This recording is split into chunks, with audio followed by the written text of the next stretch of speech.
I just realized how like we normally have the Insanimators podcast logo. Well, greetings everyone, and welcome to the show. I hope you have all gotten yourselves ready for something incredibly well planned out, because we have an itinerary of incredible adventures to be had here in this all Kobold constructed production. Are giving us too much credit. Okay, for one, Kennedy, fantastic job on the intro. I'll give you that. Wolfie, and second, Wolfie, I really, really, really appreciate the heads up beforehand. Absolutely, just impeccable. Anyways, Ark, give the disclaimer so that we don't get sued. Okay, so definitely possible for this to be a bit of a PG-13 type of stream. So, we're not responsible for any scars, mental, physical, or emotional. Disclaimer done. Welcome to the show, everybody. Hello. I'm here until our local twink gets here. Yeah, I want to say beforehand, Aiden's not here. We have no idea where the fuck he is, like always. So Smee will be covering for Aiden today. He's probably dicking around in Boston right now. Probably. Now, whether or not this has been an upgrade or a downgrade is up for debate. We'll let you guys say that first. Also, Wolfie, you're going to have to figure out how to turn off the darken and brightening thing going on there. So that don't agree with my eyes. Anyway, yes, we have another cool episode for you guys because we have somebody here to talk about kobolds. Hey, Kennedy, welcome to the show. Hi. Hello. Glad to be here. It's happy to have you here. You all. And thanks for inviting me to Insanimators, or is it Insanimators? We go with Insanimators.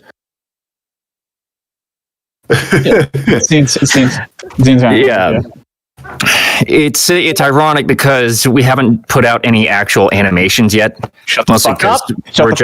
Shut. Nope. We don't. You're gonna make me?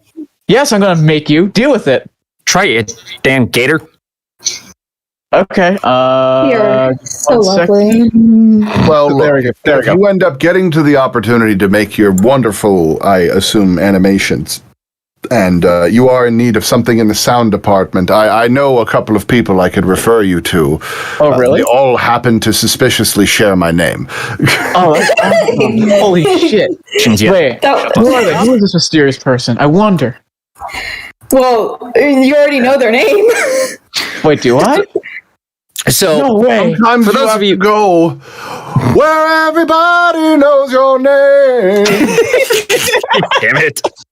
So for those of you who don't already know, especially if you haven't, listened to anything that I'm doing on my own, Kennedy is a sound designer. He is known for doing sound design on the Hazbin Hotel pilot and for Helluva Boss. But more than that, he has also worked on various audio dramas, including his own Magus Elgar, which I would recommend to you guys. But today he's here talking about another I'm sorry, is it audio drama or audio book? Audio drama. Yeah. The rule of thumb is an audiobook is typically one person narrating everything with no sound design, and an audio drama is typically a multicast production with lots of sound design. Okay. I've heard the terms used interchangeably, and it's confused me before. So honestly, the confusing one is podcast, because when you refer to podcast, everyone's like, "Well, what do you mean by podcast? Do you mean podcast as like a narrative podcast, like Oz9, or like a quasi-interview podcast like Welcome to Night Vale, or an actual interview podcast like anything that NPR has done?" Words have no meaning anymore at this point. But yes, he's worked on various things like Magus Elgar, as I said. He's worked on Sojourn, a sci-fi-based audio drama, as well as was it Sojourn the one that you were just working on? The Sojourn was one I finished over the summer. I before we ended up getting more people on there, I was the entire sound team on that one. So I was the dialogue editor, I was the mixer, I was the sound designer and stuff. And now I'm just a sound designer because we found more people willing to do like the dialogue edit and the mixing as we were more successful. So but you ended up taking on the title that Martin O'Donnell came up of audio director, basically. Yeah, but my role hasn't really changed all that much on the Sojourn. I just do slightly less, but it's no less challenging on that one because I get to create all the planetary ambiences and vehicle designs and the pew-pews. The pew-pews. See, it's such an elegant way of describing what else you're doing. She's like, I had to make the planetary sounds, the ambiance in the background, and the pew-pews. That is an industry term, thank you very much. I'm contractually obligated to refer to them as the pew-pews. Yes, an industry term, the pew-pews, much with the bang-bangs and the boom-booms. Mm-hmm. We will have to. I'm hoping Aiden can actually show up at some point soon because he has it. Smack him if he doesn't. There is one little gripe I want him to openly make just to see what would happen. Wait, what? A gripe from Aiden? If you've talked with him enough about Hazbin, you'll know what it is. I don't think it's anything. Yeah, I don't think it's anything serious. Can I take a wild guess? Go for it. Is it that there's too many sound effects in Hazbin Hotel's pilot? Surprisingly, no. It is something very specific about the pilot. Leave it to Aiden to just completely ignore the big things and just pin down one itsy bitsy little thing in one random moment in that. When you hear the gripe, you'll know why. I don't think it's all that serious, but I do think it's kind of funny. It's never serious with Aiden. You know that. It isn't. You know that. I have actually met him. Trust me, I do know that. But yes, Kennedy is here to talk about his latest venture into an audio drama, which is about these funny little creatures called Kobolds. For those of you who have not heard of Kobolds before, possibly because you have not been exposed to that much of the fantasy genre, Kobolds are basically 2 to 3 foot tall little lizard people that believe they're dragons or descendants of dragons and serve dragons. And they are every kind of capricious and just wild. So basically me. In a more compact frame, yes. So I was going to say me, but smaller. That's it. You, but the size of Smeeb. Oh, I see how it is. Way to call out Smeeb there. I'd like to say that while I'm promoting this to my 6 whole friends outside of the cast, one of them just replied with Vine boom sound effect, and I think that's a good sign. Oh my god. I'd like to say that someone who loves Scalies, I approve of the fact they're using Kobolds.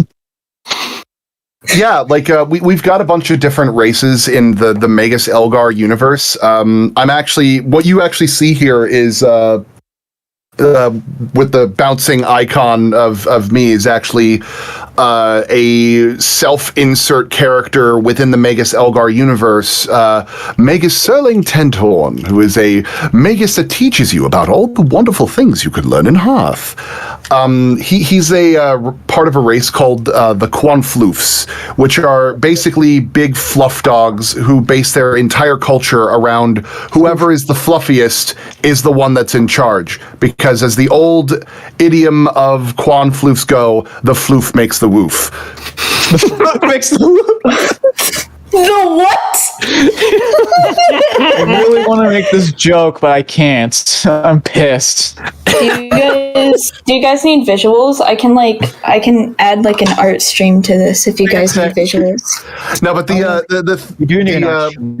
what I find funny about like specifically Magus Serling is that out of all of the Quanfloofs out there, he's considered like one of the least fluffiest. Oh god. He's actually like a fairly skinny guy, but like because he's like all fluff, he like looks like a big chunker. How much fluff do these boys have? They are the kind of people who base their entire honor on how fluffy they are. I'm just imagining like a walking giant cotton wad. So if you hear fire noises, by the way. My house is just burning down. It's normal. It's normal around here. I'm trying so desperately to light this incense stick, and it's not wanting to do it. Be careful there, kid. With Clutch a Kobold story, it takes place in the same universe as Magus Elgar and the Planetane of Hearth. But many years in the past, when dragons roamed the Planetane more frequently, which is what we call the planet of Hearth, because it's a banana-shaped planet. Oh, Ooh, I could that have is that. lovely. I could put that in my mouth. I think Oh I've my got a gosh. picture. I'm gonna kill you, Germ. I think I have a picture of Hearth if you guys want to see one. Sure, we Okay. can have our tech support guy throw it up on the screen for us. Here we go. Yeah, we can also have What our do you want tech me to support. throw up on screen? You're not supposed to talk. Get back in the corner. Jesus Christ, me. Also, You we wanna could put it on really the have our. picture share? Hang on, where could you post it? Anyway. Yeah, put in picture share in the guest section. Guest section picture. Yeah, okay, here we go. I can. All I right, can. here we are. Oh, you got it. Okay. Yeah, here you go. So here is Hearth. Also, by the way, we could also have our tech guy realize that he only put my talking sprite and not my just normal and talking sprite. Oh, that's That's interesting. fine. Yeah, that's fine then. Ooh, interesting.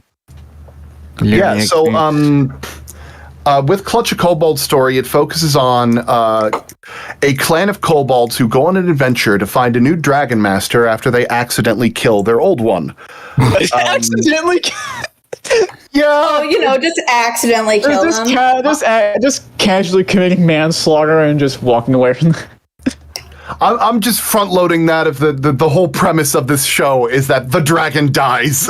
It's so like, hey, we're here to discuss this show, and then we have the sound designer. So someone gets fucking murdered. Yeah, it's no spoiler. It's literally how the show starts. Just the whole. We have on our Kickstarter and everything that we're like, yeah, he dies. Someone dies in the beginning. And some of the best stories start with someone dying, and that is that might be a little bit for the image. Yeah, there we go. This is the Planetane of Hearth. I love that. Thank you, tech support, for being Thanks, a tech support. Thanks, tech support, for showing the star on the top right corner. That was really what we were trying to find right there. The only part that we were trying to see. For those of you who are curious about how the dragon, the benevolent Gaugenvor the Crimson, dies, you'll have to watch the show when it comes out. Yes. I actually do have a question already, by the way, Kennedy. Yeah, absolutely. What made you decide to make the planet's design that? Like what made you or your team come to this decision? So this was always my idea of what I wanted this planet to be like. So when I first started making Magus Elgar, I kind of built it as this is just a fantasy world. But as time went on, I'm like, no, wait, I want to do some really interesting stuff with it. And the first question that I came up with was, what would a world look like that wasn't bound by the laws of physics, but instead was determined by the emotional spectrum of concrete and abstract concepts? So what would a planet look like if the element of Earth or the element of planets was just kind of a temperamental diva? As someone who is as someone who leans heavy on the male side of the bispectrum, I probably won't be allowed to say what I'm thinking. I'm gonna kill you. I'm gonna actually commit murder.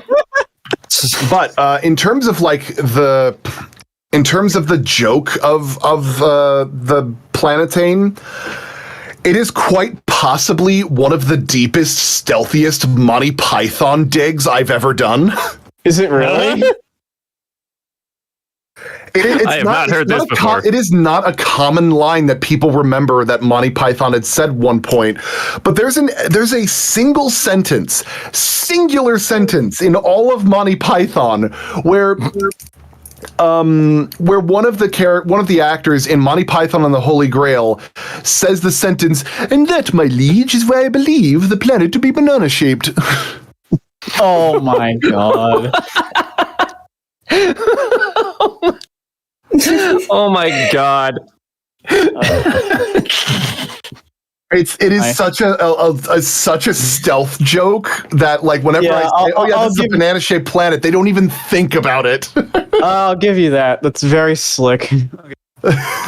Oh my god. But no, I do like it, honestly. Like, it's definitely on the more unique side of designs. The art itself makes the planet look a lot smaller than it actually is, but when you listen to Magus Elgar, it's such a like expansive place. There's so many interesting kind of like locales. That picture is just out of this world. You mean Vanatane? Oh. I'll see myself out. Okay. Oh, and also banana-shaped planet, plantain. Yeah. Please don't tell me you just got that, Archie. No, I just took this long to actually get around to it. Okay. All right. So Like, I so know we you're will, slow, but not that slow. we will go into a question that we have from one of the listeners. I am that slow. I just got it when he pointed it out. Oh my god! To be fair, those are the best kinds of puns, the ones that people don't really pick up, and they're like, oh, well, that's a clever term for it. And then there's like a moment of pause, and then... Wait a second. you see it, and then like you're like, oh, that's nice, and then you Wait, you guys... to be fair, Smeed is the resident goblin. No, I got it. Yeah, I have like I have an IQ of about like 2.5. That's a little Like, bit generous. Yeah, you're right. It's like my brain is just my brain is just filled with monster energy in a used napkin. It's me. What? Josh. By the way, our tech support guy says, I remember that line. I love that quote. Thank you, Kennedy. I have other stuff that I'm sending to the tech support guy for their benefit, but for some reason, there's a bit of a hard problem here. I'm trying to upload one image, but it's not working.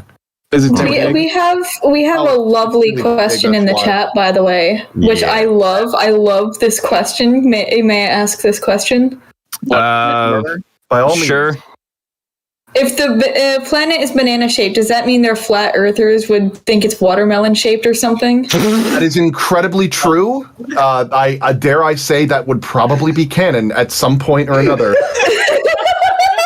The problem is that in the world of Magus Elgar, there are so many weird things going on. You have to take even the most incredulous crackpot theories with a modicum of respect, because it could be true.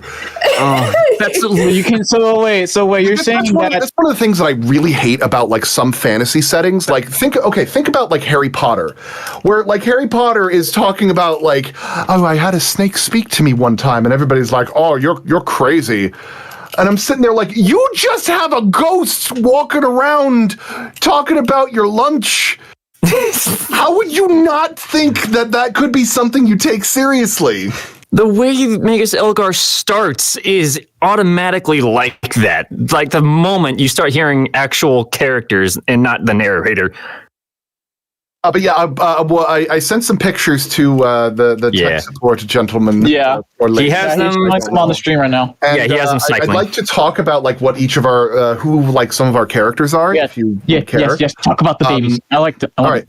Well, actually, I think there's a question that we have that can actually lead into that real quick. Okay. Welcome back. So from now on, we have Mr. Kennedy. What in the flumpty dumpty lumpty is Clutch about? And can you tell us how it came to be? Of course. I will start by talking about how it came to be. It started off with spinal surgery. Oh. Let me talk about how the story came to be. It started off with a brain transplant. So my father was getting some really serious spinal surgery done on him to put some rods in his back because he'd been dealing with a lot of nerve pain for quite a few years. Now I feel bad for laughing. Yeah, I flew down to Florida to take care of him for about a month. Fun fact, I was working on episode 2 of Helluva Boss at the same time. So, the Lululand episode, which had all the clown stuff going on that I was really happy that I got to design, happened at home on working remotely in my parents' house on a laptop. But while I was gone, my roommates have a tendency to run games or board games or tabletop or whatever. And I came back home from that trip and found that they were playing an all Kobold tabletop RPG where everybody was a kobold, and I said, "How dare you do this without me?" And I was so enamored by their by them playing and stuff that I decided to like write my own show about kobolds for fun that I could pitch to the BBC. And before I continue on with this, yes, my father's fine. He got his spinal surgery. He was great for a couple of months, and then the rods broke, so he's going back into surgery this holiday season, and I'm going back to come and take care of him with my mom as well. Damn. Well, I hope that goes well for him. Yeah, I'm sure he'll be fine. Like it's rough, but like he is a very strong individual. Yeah, I'm happy to hear he's doing all right now, though. That's nice to hear.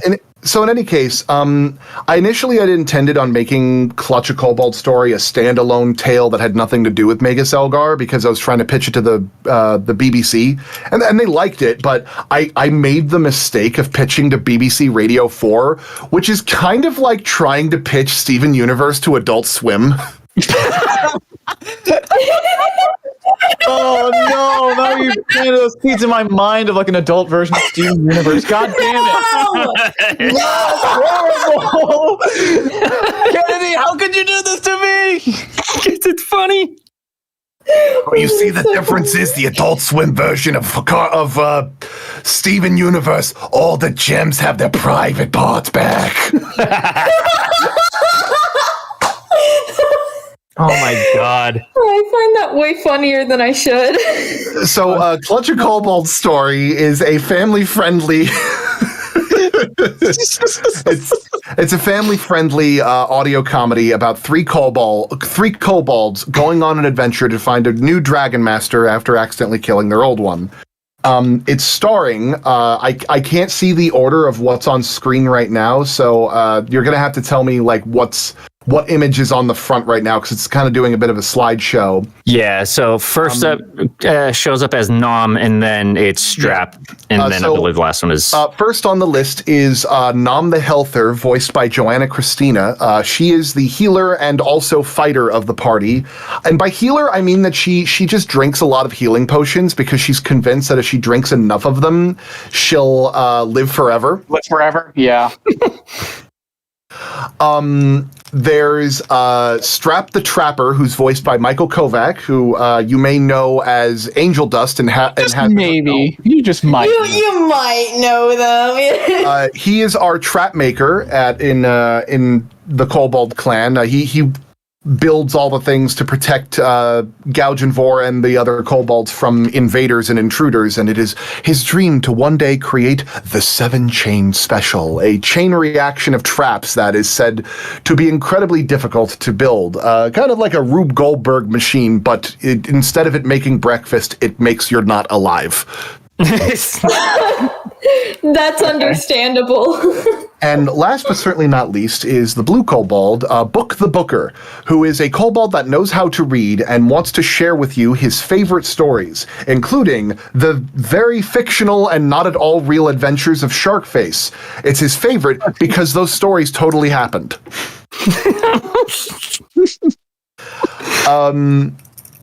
He's voiced by LRBJ, who I think he goes by the name of Coddle on YouTube. He does a lot of like these really wholesome ASMR projects where like you just listen to an absolute dork talk about Discworld and books and stuff to you while you just kind of relax and zone out. It's very cozy. He makes cozy ASMR projects. I do want to say that I find Book adorable. He's cute. We will have to get the link to Coddle's YouTube for that and share it with chat. Yeah, I actually found him entirely by accident when I was perusing the internet. I actually listened to a lot of ASMR stuff, both for occupational research and also because I am actually one of those people that are receptive to ASMR, which for those of you who aren't familiar is autosensory meridian response, which is basically a fancy scientific word for you get tingles when people whisper things into your ear. Mm-hmm. You are an audiophile. I'm not surprised. Yeah. Yeah, but like I'll listen to stuff like rain or forests or somebody talking about them filing their taxes and gently shuffling their papers. Sensually shuffling their papers. One of my favorites is a guy named Ephemeral Rift, who is a person who goes way off the deep end about ASMR stuff. Instead of it being like very typical stuff that you would expect of ASMR, like a doctor comes in to give you a checkup, someone gives you a haircut, someone is going to give you a pedicure. Like those are like really typical things. But Ephemeral Rift is like, I am a plague doctor and I'm going to examine to see if you have the plague. Or I am an obscure SCP that is going to quietly suck your brain out. But it's all very relaxing and compelling. And so relaxing as you're listening to your brain getting sucked out. It's so relaxing. You come for the ASMR, you stay for the lore. It's so baffling, but I love it.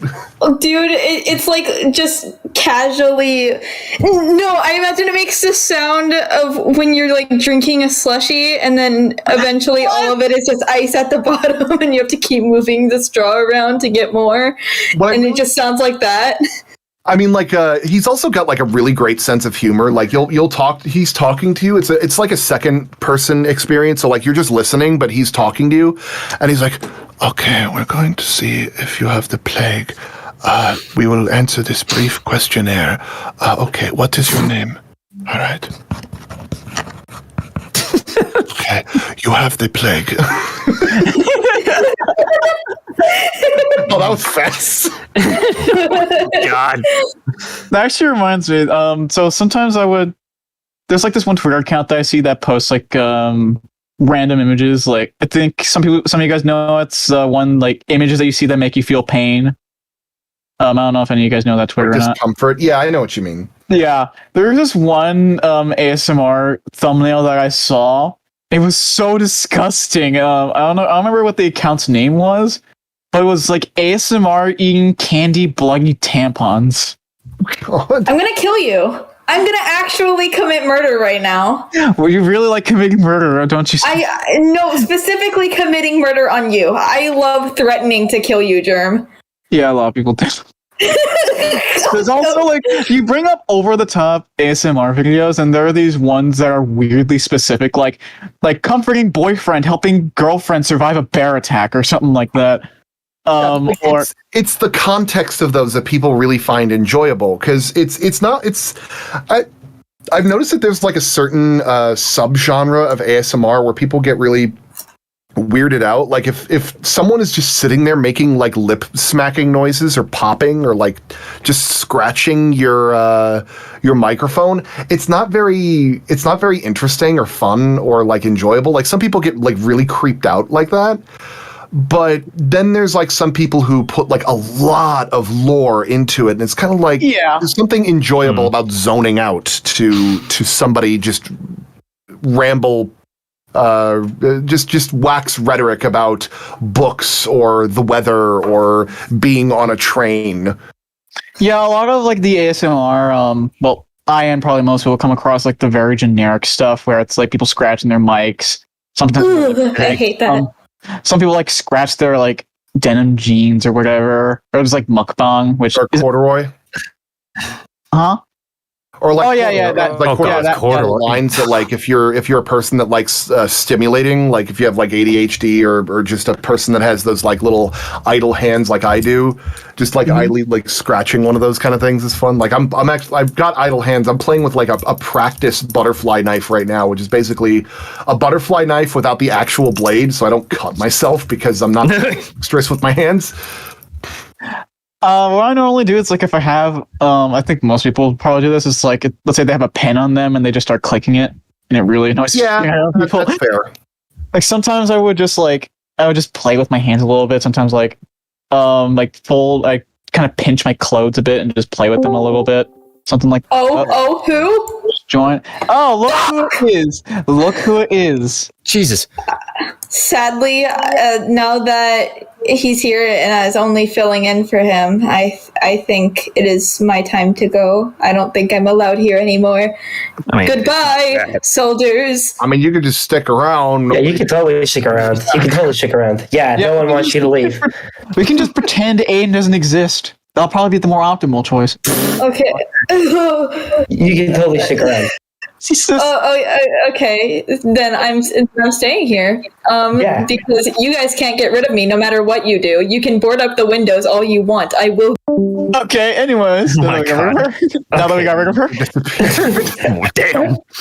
Okay, so we do have more questions. Absolutely. We got from Mason. What got you into sound design? It all started when I was a child. I was about 4 or 5 years old, and I was going to Virginia Schumann Young Elementary School. It was a Montessori school, which I'm not sure. Do you guys know what Montessori schooling is? It's like more based on.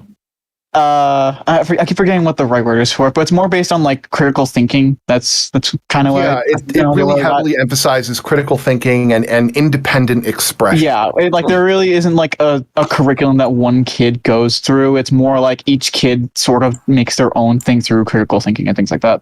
Yeah, I mean, the way that they do it is that they have it where like the kids can choose like how difficult they want their curriculum to be, because if they're like insatiable for knowledge like I was, they'd be like I would be like in second grade reading The Hobbit. Whereas I would like to point out to our lovely tech support person, get your browser source tab off of the screen. What is wrong with you, Wolfie?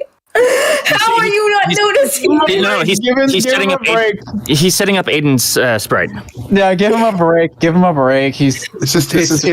is a privacy curtain. Thank you. May I please go behind that privacy curtain? It's a wardrobe malfunction. What was I saying? You are the wardrobe malfunction. You were talking about being in second grade reading The Hobbit, basically. Yeah, and like some kids could like just read Hop on Pop by Dr. Seuss at that age, and there's no like judgment or anything like that. It's just kind of there. So one of the things that I really loved about my elementary school experience was that my teacher was very open about introducing new experiences to the kids, like stuff that you wouldn't really have in like curriculum. Like, you know, in elementary school, it's like learn math, learn history, learn words, how to word good. I was lucky to get clearly history. I've learned those lessons. But in my classroom, there was a large cardboard box with a bunch of glow-in-the-dark stickers on them. And I walked inside, and there's a curtain that kind of closes everything off, and the entire inside of the cardboard box was filled with stars. Glow-in-the-dark stars, like 90 stars. You put like little bubblegum tack on them to stick to the walls. And there was a tape player. And I pressed on the tape player, and the tape player is a second-person narrative about you getting on a rocket ship and going to the moon. Odd. You hear the sound of the rocket going off into space, the beeping of the astronaut radios talking to one another. You land on the moon. You get to walk around a little bit. Oh, that is cool. Back. And it really spoke to me when I was a kid. I loved it. I loved it so much. But what I really loved was like the storytelling aspect of it, because after stuff like that, I started trying to write my own stories. The first thing I ever wrote was I was in third grade, and it was a reinterpretation of Homer's The Iliad, where I ended up getting the narrator stabbed in the middle of the play. Like you know, and one of the soldiers replaces him. I keep seeing this question in the chat, so I might as well just ask it, because this is like the fourth time I've seen it in the chat. Are there any other species in this world? Like, what are the other inhabitants? Kind of a bad time, because that'll actually add on to what other question Mason was asking. Aside from kobolds, who's the dominant species you're developing? Yeah, I just wanted to I just wanted to get out of the way for like after this. Yeah, after this, because Yeah. Yeah, I know. We have the questions. We have that same question listed in the approved questions. Also, so we got this. I'm hosting. Sparks in the chat. Yeah, it's Sparks. Sparks, we see your question. You don't need to write it multiple times in the chat. Just do one, please. Yeah, we got Thank you, buddy. Don't worry. We got you. I will definitely get into the species of Magus Elgar pretty soon. Yeah. Anyways, continue on. Anyway. Sorry about that. So like, it was initially suggested that I had like ADD when I was a kid, which, you know, in the 90s, that was a really, really common diagnosis. Yeah, I know. But the teacher 2002, very quickly yeah. found out that I was able to pay like really close attention to that audio drama, and she said, yeah, he's just an auditory learner. And so now, like, I would be like making storytelling projects. Like, I would make short films, I would make scripts, I would write stories. I would always try to do something along the lines of that.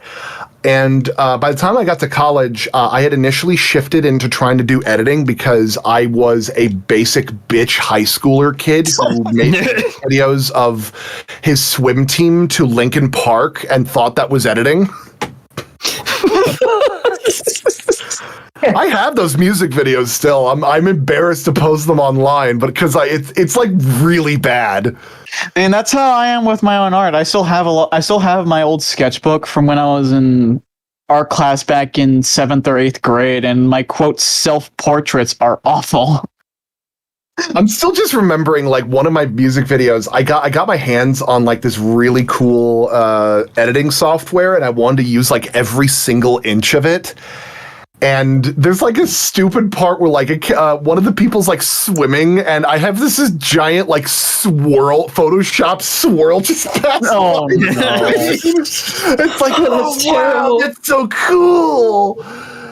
And you imagine like you're trying to like a PowerPoint presentation, and you just figure out like some of the transitions they have, and use like it's like you discover word art for the first time and use that like really god awful orange font. Like, oh wow, that looks so cool. It's not Times New Roman anymore. I'm a typographist.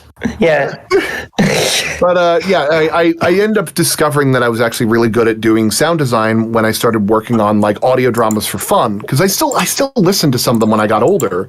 Like they went quiet for a while, and then I would get reintroduced to it and be like, oh yeah, I remember loving this, and now I do it for pay work money things. Nice. But yeah, in terms of races in the world of Hearth, there's no one predominant species. We actually have it pretty varied. Like in season 1 of Magus Elgar, I mostly stuck to humans, or it kept the species intentionally vague, because it was my first time telling these kind of stories, and I didn't have any visuals to like be like, hey, this is what this character looks like, and this is what that character looks like.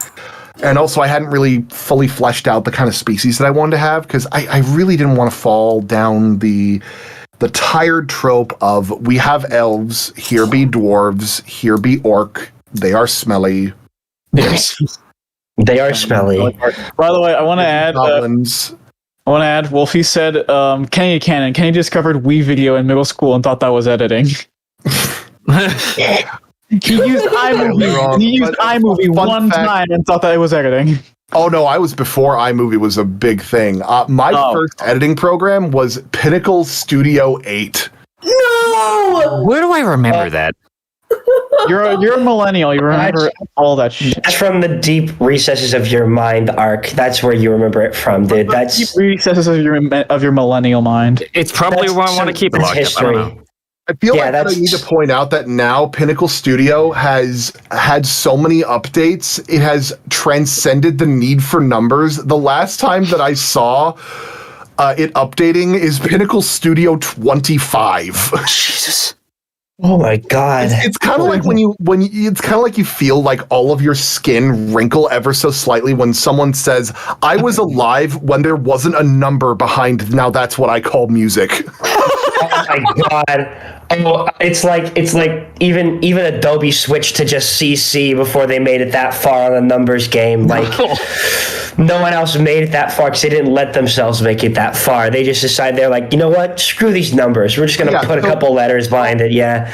So going back to the racist thing, so I actually went out of my way to try and make something that was, interesting and fun. Like we have like tons of different species. Like there might be still more we might develop, but in addition to kobolds and dragons, which are like the obvious ones that we've got right now, there's porcupoles, which are kind of like a cross between chinchillas, porcupines, and like fainting goats. That's epic.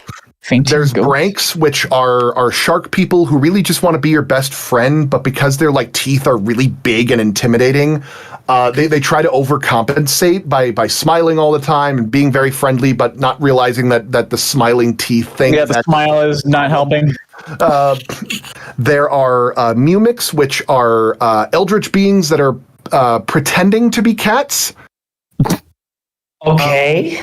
That's awesome. Not going to go into too much details about that. There's Lilibuffs, which are little pixies that have New Yorker construction worker voices. Yes. Yes. Yes. Of course you would like that, Aiden. Well, yeah, of course you would be excited for that. have to turn this up with the union because it's getting a little bit too whimsical for I fucking love this. Hey, I'm hovering here. Aiden, you're clipping hard. I'm so sorry. All right. Anyway, Pushing back and forth there. there's phantasmids, which are basically like bug people, but they have a bunch of different variations. Like it's not just like spiders and cockroaches. It's like moths and butterflies and bees and praying mantises, depending on things. Where like their whole society revolves around like creating their magnum opus. Like imagine if like Andy Warhol or Lady Gaga was a race. That sounds very horrible. extra. My favorite race, Lady Gaga. My favorite race. I love this. Talented, never before seen, I love original. Like we have like Lady Gaga's. we have a slight pun name for each of the different phantasmid like sub races. Like there's like a spider phantasmid would be a Phantazarak, or a beetle would be a Phantasilus, and a tick would be a Fantastic. Funny. I love that. I love that.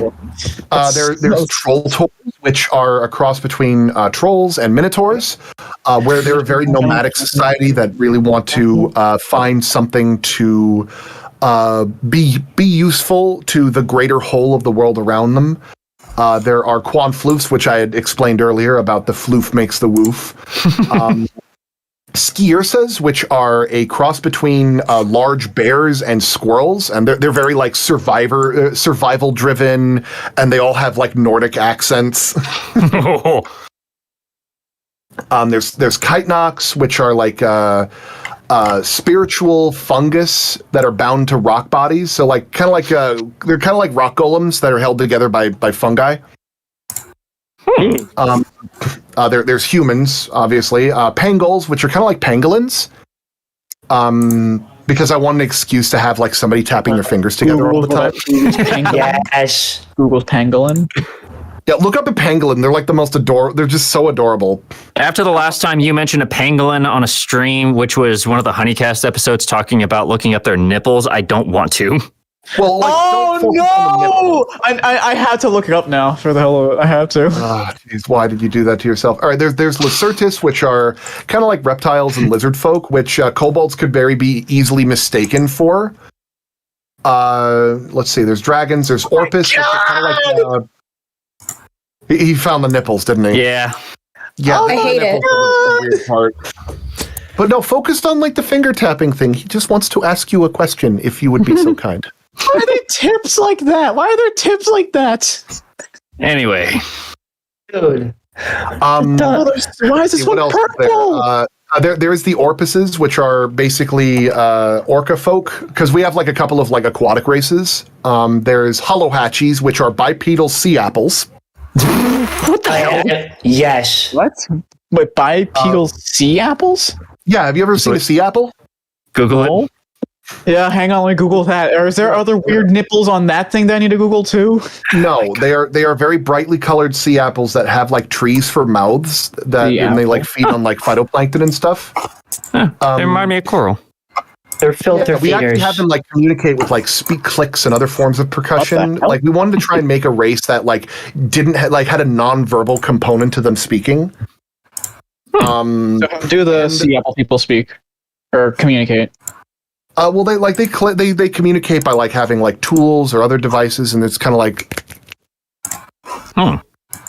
like those things are like making like music underwater, like little like flues or something. Okay. Because when it comes to like the Holohatchees, the way that they communicate is actually through like olfactory senses, like through scents and gestures. But when it comes to like other people, like people that speak conventional languages that are much more common, they actually like make noises and actually like communicate through almost like a form of ASL. Okay. Interesting. I just want to say this kind of as a side note, like one thing I haven't seen tried before, at least not from what I've come across, is like I'm not sure what specific animal can do this, like sort of like a cuttlefish-esque thing where they use like their skin changing color to communicate. I haven't seen a character like do something chameleons like or that. something. Yeah, I get you. Yeah. Well, chameleon characters I still see speak, like they still talk. I never see them just. Well, actually, he mentioned the Lacertus before. This is why I recommend listening to Magus Elgar, because there is a Lacertus character at some point in the show, and it's I played hilarious. him. Yeah, it's hilarious. I believe his name is Magus Elgar, a Lacertus Magus who lives at the top of a dead space whale floating over Hearth that activated and took my tower with me with it because I was trying to figure out why I was able to fly through the stars so easily. I do weather reports now.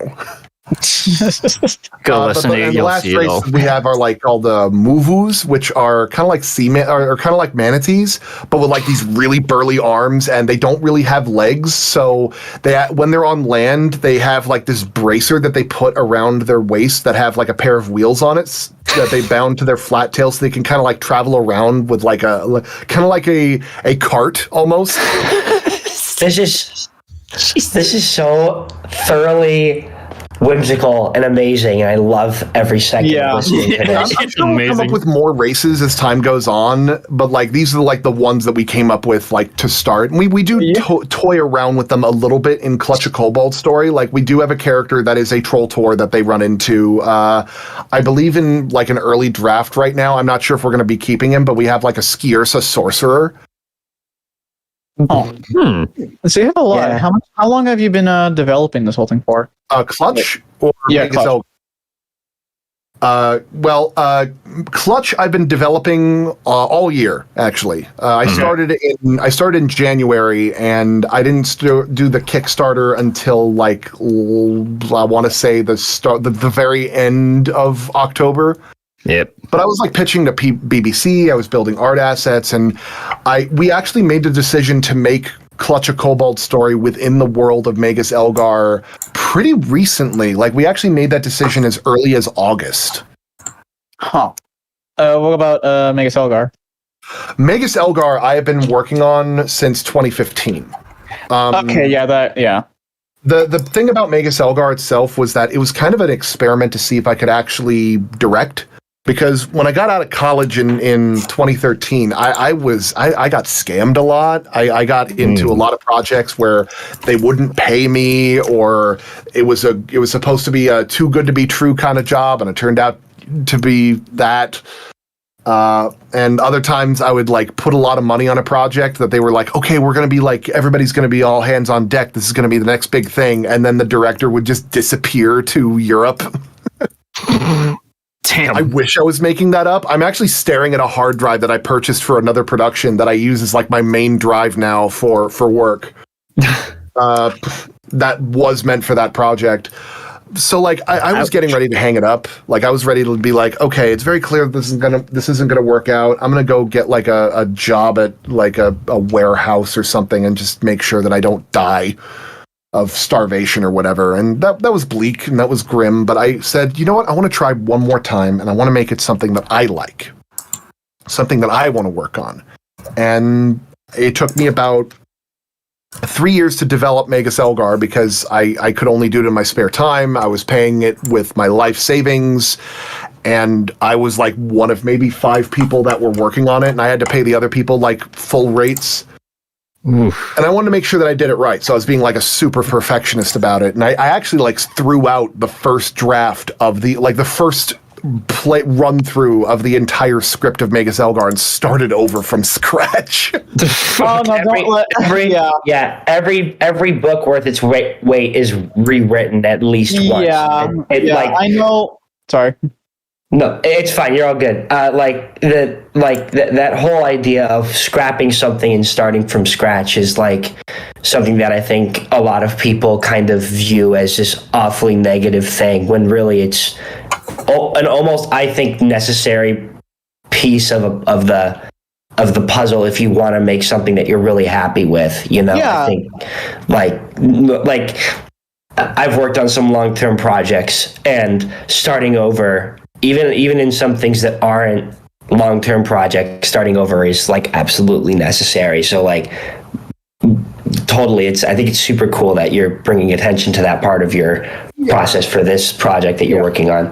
The nice thing about Magus Elgar is that people loved it so much. Well, like we ended up getting like nominated for Best Original Work, Best Writing, Best Sound Design by a bunch of different accolades, and it convinced me to try and make an animated version of Magus Elgar just to see if I could.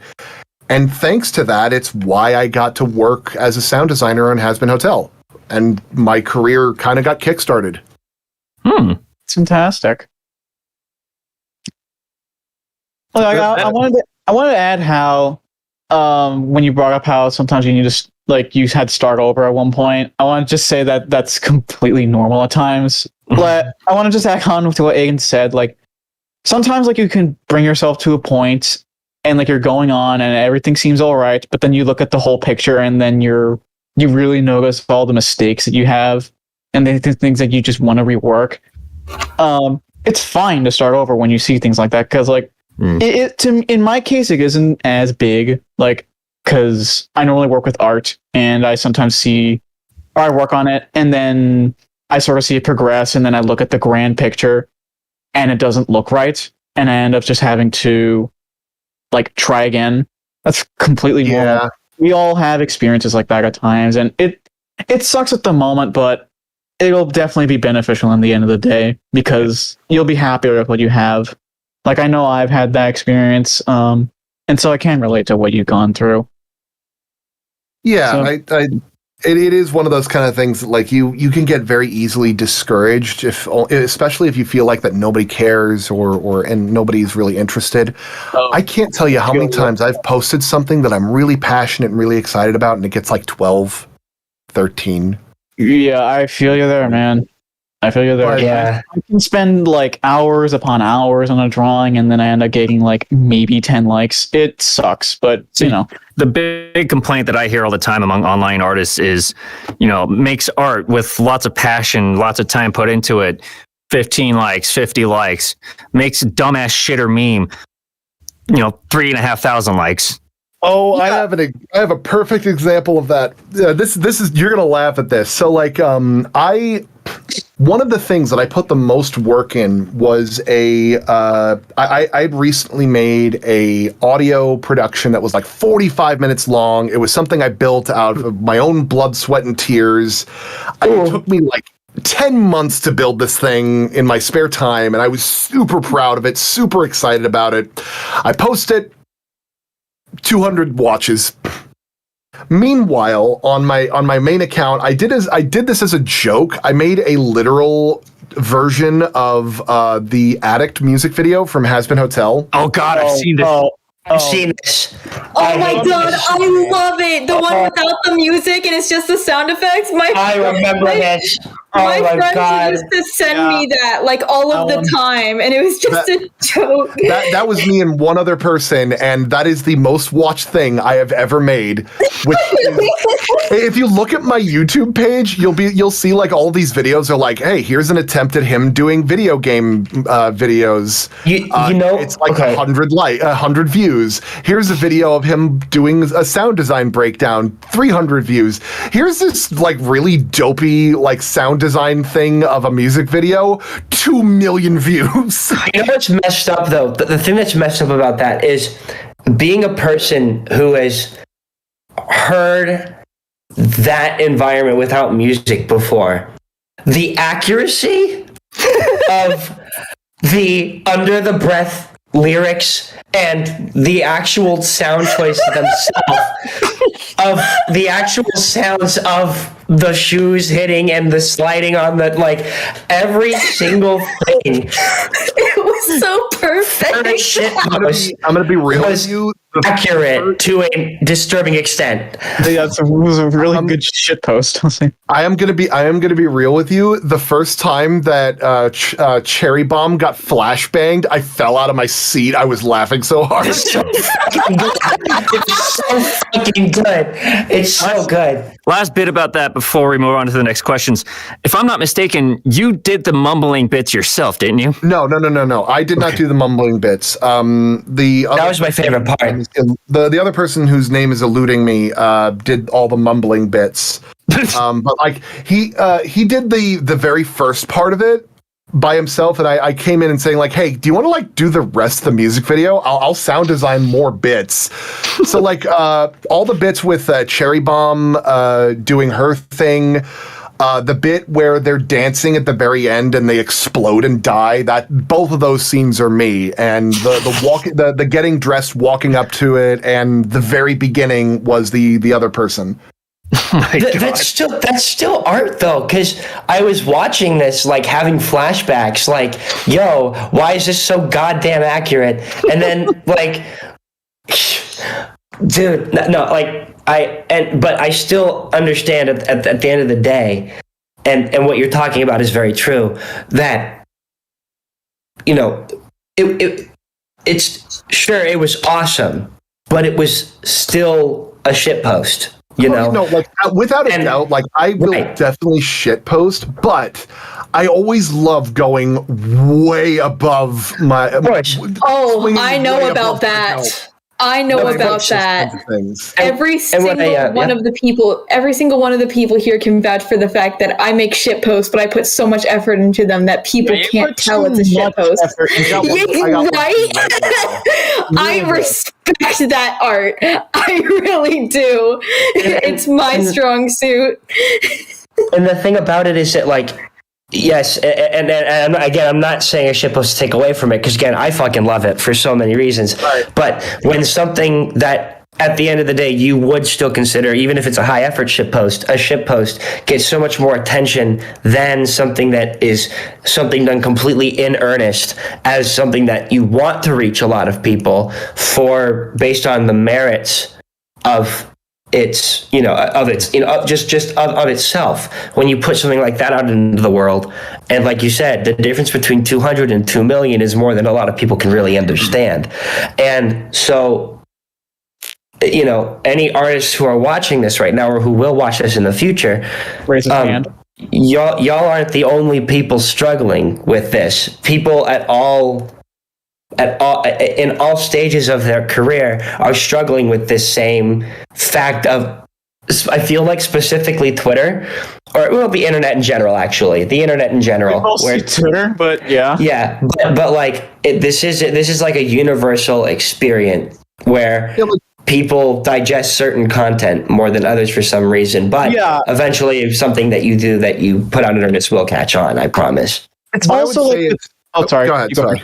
No, you're first. You're the guest. As somebody who kind of grew up doing a lot of these like small projects and stuff, it is going to be a very real feeling that the things that you're working on for fun and not for school or for development or anything like that, I want you to keep in mind, cherish that feeling, cherish the passion that you have working on those small things. I didn't think that I would ever be doing audio dramas for a living. I did them for fun. I didn't do them for class. I didn't do them for school. I didn't do them for an assignment. I just did them because I wanted to. And that turned into something so much bigger. And it made me so much better as a storyteller because it was an aspect of myself that I really cared about and was willing to develop on my spare time. I just sent a link in the picture share thing. If you guys want another shit post that I ended up doing with Michael Kovac and Jonas Scott, Angel Dust and introvert Wolf Lagoshi, respectively. I saw that. That was a bit that they were doing, and other people continued that shit. I'm like, what the hell is going on? Oh, I went way too above and beyond what was expected of me on that. Like, you could pull it up in the stream. I would love for you guys to hear it. You would make great friends with one of the mods in the chat above us right now because his mantra is above and beyond. Yeah. We'll have our tech support guys show it, but there is unless Jeremy wanted to add one last thing, I still got to get to the last couple of questions here. Yeah. I still had something I wanted to add on with Aiden's comments. It's like when you say it's like there's content on Twitter, well, in the internet in general, but in my case, Twitter, well, most artists as well, in Twitter, yeah, because like when it comes, another thing that is considered more digestible is also like cute things, but also things like shit posts, things that are meme in general, like things that are considered cute. Things like that, those tend to get a lot more attention. Like there's this one drawing that I made that I didn't spend a lot of time on. It's like this one drawing of Octavia wearing, I think it was like a drawing of baby Octavia wearing older Octavia's clothes, and it was like way too big. And people found that, yeah. That one still is my most liked tweet, and my most liked tweet before that was a shit post. My most liked tweet is some like old cringy Hazbin hotel ship art I made like a year ago. Mine was a breakdown of Alistair's voice acting. I actually did like a bunch of behind the scenes vignettes about Hazbin Hotel, and somebody was saying like, well, you could just put a radio, like someone once told me, well, you just put a radio effect on Alistair and that's it, right? I'm like, no. No. The amount of effort that I had to put into Alistair's voice is actually really complicated. Complicated to the point that I have an NDA that I can't fully explain what I did. Oh God, same shit happened with Five Nights, if I recall. Thank God that you have an NDA that says you can't explain every little bit of it, because Twitter would be that much more saturated with some very interesting content if it was all the way out there. So thank you for that. They've got close approximations. Like some people have done a little bit of reverse engineering based on what I've done. Yeah, they're not quite there, but they're close. So this actually goes into one of the next questions we have. It's actually technically two questions, but I'm throwing them both into the same one because it's basically the same thing. Has anything that you have done in the past, including Hazbin/Helluva, influenced some of the ideas or traits for the characters of Clutch and the rest of the party, or just the show in general? Well, in terms of Magus Elgar, a lot of its influence is based off of Terry Pratchett's Discworld and Douglas Adams' Hitchhiker's Guide to the Galaxy, as well as a little bit of The Gamer's Darkness Rising, because I really loved that film growing up. In terms of like some of the characters, out of all of them, usually what I do is I do like an extrapolation of my characters, of what I want to do. That's usually like an exaggeration of an aspect of my personality or somebody that I know. But one that I can definitely tell you for certain is Book is very shamelessly based off of the actor that I hired. Because with Caudle, I found his stuff and he was improving like all of these things. And I said, you know what? I want a character that's exactly like this in my show. I'll make enough adjustments for it to be legally distinct, but I ended up falling back on that by just contacting him directly and saying, hey, could you just do this character for my show? I mean, that's one way to do it. It's like, all right, I want you to do this like this nerdy like bookworm guy that you play all the time, but I want you to do like an American accent instead of Scottish, so it's not too similar. Oh man. So I guess in that regard, is there anything else in terms of like lessons or influences from previous projects? I mean, like I learned a lot from Magus Elgar and I will freely say that many of the influences I take that are from tabletop RPGs that I run. I actually do tabletop games pretty frequently. and I use them as kind of like a springboard for future projects. Magus Elgar was based off of a... what the stream? We just saw the stream glitch. The streamception, Jesus. We're back now, Magus though. Elgar was based off of like an old tabletop game I played with a couple of players where I did like a little bit of an idea on like some writing. But for Clutch a Kobold Story, I did base a lot of it off of that Kobold campaign that I had watched, and in fact, one of the writers on Clutch a Kobold Story was in that game, and she did like a lot of improv for it. Oh, But I don't know if you guys can play the audio of this video that that tech support has pulled up. Sure, Are run you it. able to do that? no idea. Run it. We can attempt. Yeah, Let us know what it said. I don't know if you guys can hear it, but It's not up yet. it's a lot of it off. Why are you looking at an Amazon page? Oh, wait, that's the video. I'm so dumb. Yeah, Jesus Christ. Just let us know when it's done.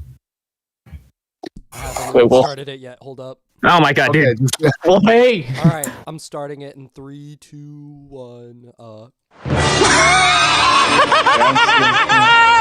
You must think I'm backed into a corner, but you've just revealed my newest trap monster! 3D Pandora Games Super Retro Mini Handheld Game Console! 2006 retro games installed, search, save, hide, delete, add games, 3.5-inch IPS screen! Support 3D games, Bluetooth Wi-Fi function, can play on TV, is summoned to the field! Do you think I'm done yet? But if I upcast it with just 3 life points, it becomes my ultimate monster! Soldier Boy Fireball Red!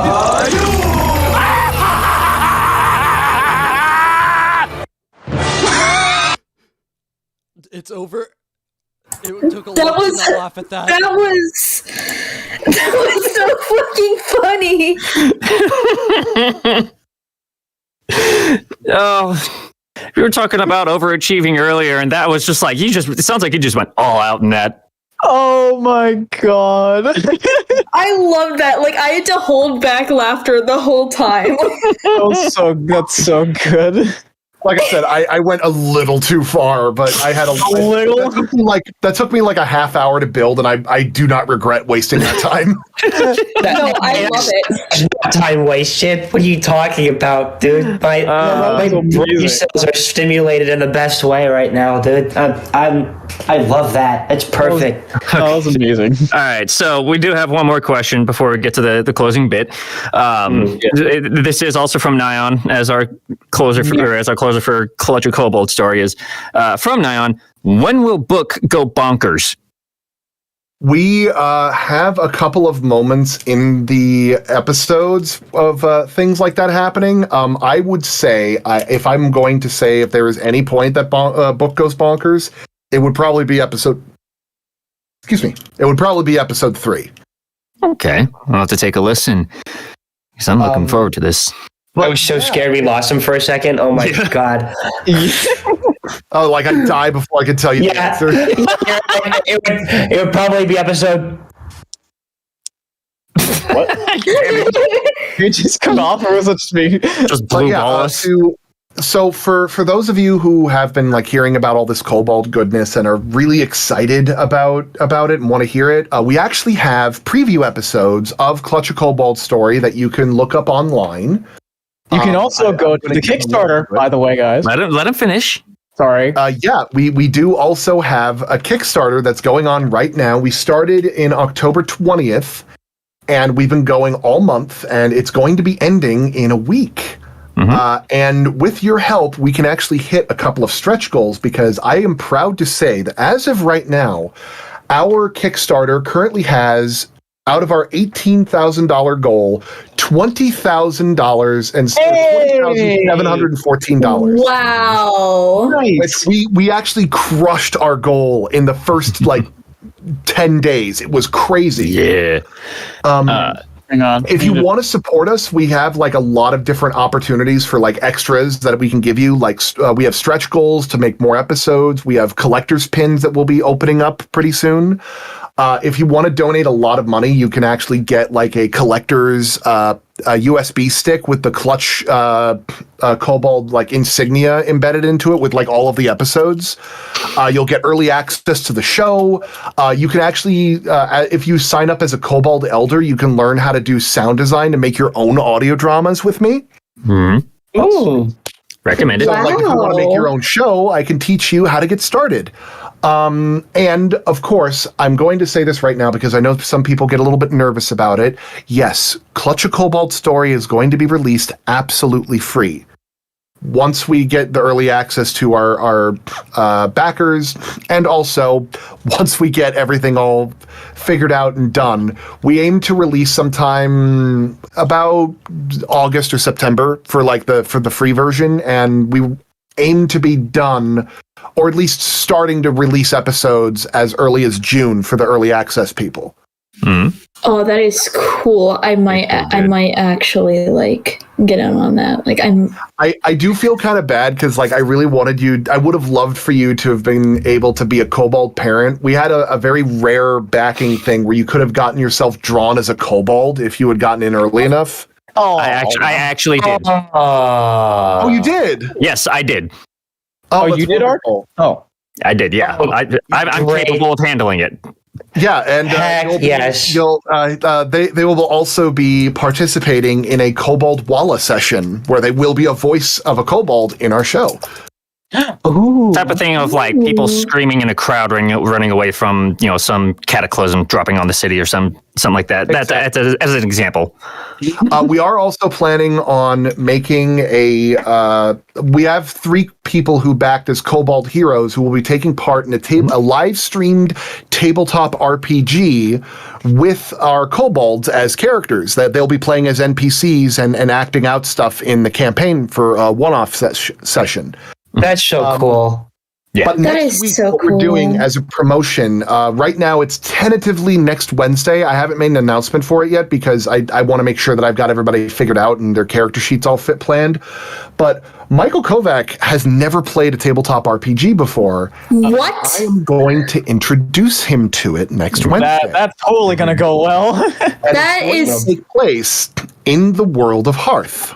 Oh, that I'm is. gonna bully him so hard about that. Knowing Michael is not gonna go. Wait. there. I Why think did it's gonna go why did I react as shocked? I've never played one either. No, don't worry. Eventually, I'll get around to setting up a game for the Insanimators at some point. Oh no! I'm so excited. You're gonna bully me so badly. But yes, It's gonna be fun. But yeah.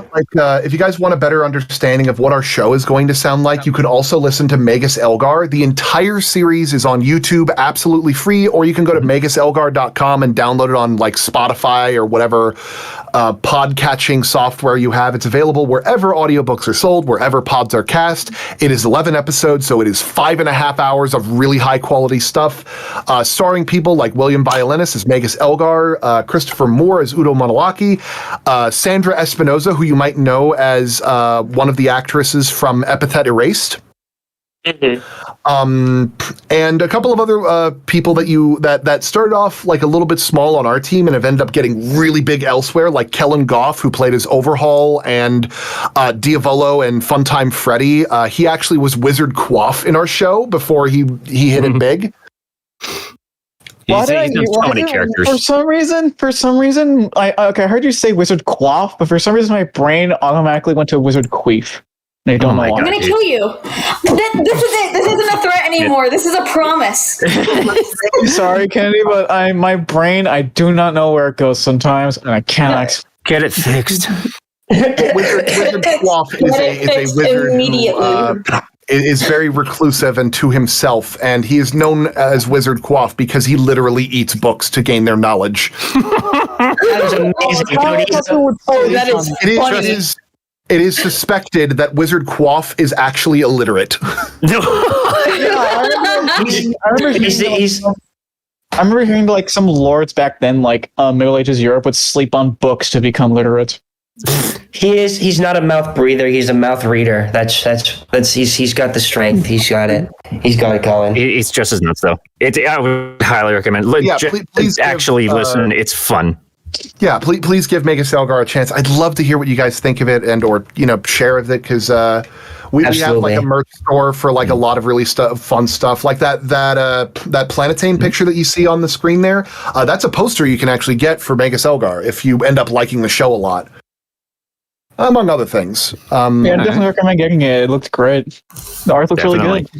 So with that, I'm going to do the usual thing of letting you guys know we do have an affiliate link with Game Castle to buy nerd stuff, Warhammer, Infinity, or miniature war games, even tabletop games like Pathfinder and 5th edition. But honestly, if you're going to have the choice between spending money with them or the Kickstarter, I would definitely recommend the Kickstarter because they're... Yeah, the Kickstarter would be of great help. I actually have a little bit of an extra bit of a treat for you guys. Do any of you use the app program Telegram? Maybe. I do. Yes. I don't. So I'm posting a thing right here. Telegram is an encryption-based chat service that has the nice feature of having stickers that you could that you could put on things in chat rooms. We have a Clutch Kobold Telegram stickers. Oh my god! Oh my god! That sounds so cute! Oh my god. I've never opened up Telegram so fast. I know, right? I'm opening mine right now. I've never used Telegram. But yeah, okay, well, fuck you too. I use Telegram every now and again. Okay, fine then. Thanks. But you can use these stickers completely free. Share them with your friends. They've got a little advertisement for Clutch a Kobold story on there. And that, like, sharing these stickers will actually help us promote the show as well. And also, you get really cute stickers. Hell yeah. Nice. We may or may not turn these stickers into actual stickers one day. I don't know. I haven't thought. I was gonna say they should definitely be merged if they're as cute as you recommend it. You should. I would buy them immediately. Yeah. But yeah, definitely go back that Kickstarter, you guys, and share it with as many people as you possibly can. It's like just spam it everywhere. If you can't monetarily support on your own for the Kickstarter, please share it with your friends. That is almost there's no pressure for you to retweeting whenever you can or sharing it around. That also helps a bunch. We already have the link to the Clutch Twitter actually in the description, as well as Kennedy's Twitter in the description as well. So check him out. Yeah, there's also a link to the Kickstarter. If you can't support the Kickstarter, or if you don't want to, if you can't afford one of the physical backings or whatever, or early access or anything, that's okay. Even $1 or just sharing it with your friends is a great way to help us get going. We ended up making. This is going to be really astonishing, but as of me saying this, we have actually made over $6,000 without pledges. Ooh. Nice. And it's that is just such a I was so overwhelmed when I found that out. Really. Bro, that is. You did some cool work, dude. You deserve it. Yeah, you deserve it. You deserve it, really. You're on that Sigma grind set. I need to shut up. You're telling me you're gonna kill me. I'm looking at it right now. The amount has changed to $6,400 without rewards. Yo. Holy hell. Okay. So, yes, Kickstarter is linked in the description, as well as Twitter's to Kennedy and the Clutch official Twitter page. Check them out, follow them, share them, everything. Until then, we want to thank you all for joining this stream to listen to us ask questions and learn more about this amazingly fun project from everything I've been hearing. With that, I want to close on one really interesting thing that I think Aiden has been saving up for a while. Oh no. Check your DMs, dude. Oh no. Oh boy. What DMs? Oh no. This is all in good. It is all in good nature. But Oh my god. Okay. Oh no. Okay. Oh I love everything you do. I don't. What's up? Except for one thing that I have to ask a question about. no. Oh no. So there's a scene where a certain awesome character is firing a very historical weapon, and I know you've probably been asked about this before. And I promise this is all in good fun, but I have to know, what is the story behind the Tommy gun sound in the pilot of Hazbin Hotel? Because when I heard it, I had a moment, and I really want to know. Entire life from that. The laser gun sound. So The like. Yeah, no, go ahead. I'll tell you a little bit about it. So when I was working on Hazbin Hotel, and I had been tasked to design everything, and I mean everything. Okay. I had the opportunity to build a unique weapon for Angel Dust. I didn't want it to just be like a typical Tommy gun. So I actually whipped out a synthesizer and did experiments building my own sound effect for the guns. Okay. I actually ended up like coming up with like 3 or 4 different interpretations, sent them to Viv, and had her pick out of the lot of which one she liked the most. Okay. And a lot of times it's really just like that kind of experimenting. I mean, it's not like the biggest joke in it or anything like that. Like honestly, the one that has the most story behind it in terms of sound design is actually the ambience of the newsroom. Right. Yes, I remember that stuck out to me a little bit, a tiny little bit too. But of the newsroom. I don't know the story of it, but I have heard things about the newsroom ambiance before. If you listen to the ambiance of the newsroom, of the newsroom in Hazbin Hotel, which you can actually hear in my if you go to my YouTube page and you can see the behind the stuff factoids, I actually play it back with none of the foreground sound, with only the sound effects, none of the music or the dialogue. The background is playing commercials in hell when they cut to commercial, and I play the 1877 Cars for Kids commercial in the back. Why would you do that? Oh my god! ARS Cars for Kids. Damn it. It is because I needed to think, well, what commercials would be playing in hell? Of course. The worst commercial of all time. That's what. Oh my god. There's also the Beggin' Strips commercial, and head on applied directly to the forehead. Apply directly to the forehead. If I had more time, I would have put the stupid chinchillas from Quiznos subs in there, but I didn't. What about the? Yeah, what about like the what is it? The chocolate,